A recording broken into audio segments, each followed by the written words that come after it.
endroit où des gens peuvent se retrouver, parler sans pour autant être d'accord, mais parler avec respect, sans trop se chamailler.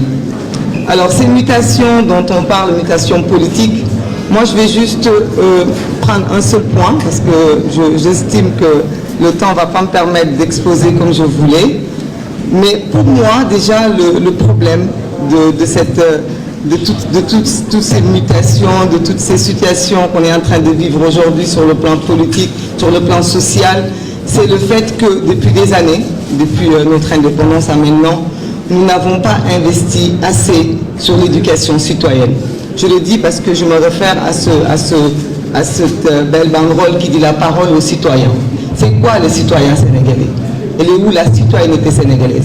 Nous avons un grand pays qui a grandi, il y a des couches, il y a eu des situations qui ont changé, les gens ont changé de situation sociale, les gens, comme l'a dit tout à l'heure la sœur Sournamay, avant il y avait des gens qui n'étaient pas instruits, maintenant les gens ne sont plus exclus parce qu'ils sont pas instruits, mais au fur et à mesure des années, on se rend compte depuis le 7 mars 1963, depuis la première constitution du Sénégal, que notre pays, nos politiques, sont passés complètement à côté dans ce qui est l'éducation citoyenne des Sénégalais.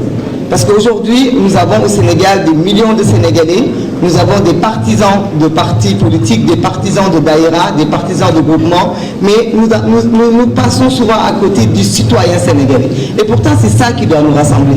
Ce qui doit nous rassembler, c'est notre communauté. Ce qui doit nous rassembler, ce n'est pas notre foi ou notre religion ou notre tariqa. Ce qui doit nous rassembler, c'est le fait de nous dire que nous sommes des citoyens sénégalais. Nous avons les mêmes valeurs, nous avons les mêmes objectifs, nous avons les mêmes principes, nous nous retrouvons autour d'un même État, nous avons les mêmes perspectives et nous voulons avoir le même avenir.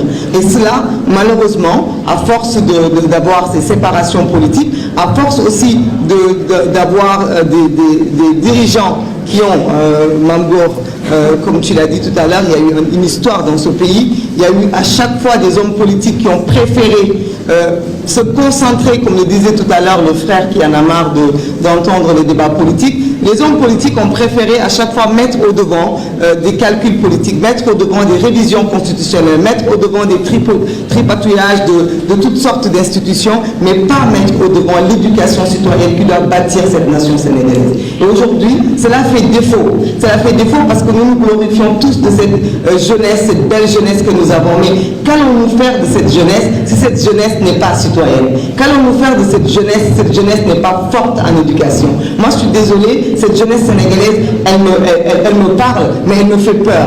Elle me fait peur parce que je la sens divisée. Elle me fait peur parce que je la sens tout simplement en conflit avec elle-même. Et cela ne peut pas rassurer d'un avenir radieux. Cela ne peut pas rassurer de ce Sénégal tant souhaité, tant légué par nos ancêtres. Nous avons besoin d'un Sénégal fort demain, d'une jeunesse forte, mais pour être forte, la jeunesse a besoin d'une éducation, la jeunesse a besoin de repères, la jeunesse a besoin de citoyenneté. Comme ça, quelles que soient les appartenances des uns et des autres, nous pourrons de temps en temps nous retrouver autour de l'essentiel. L'essentiel, ce sera la nation sénégalaise, ce sera la citoyenneté sénégalaise. Nous ne sommes pas obligés de vivre dans un seul pays. Nous pouvons vivre ensemble.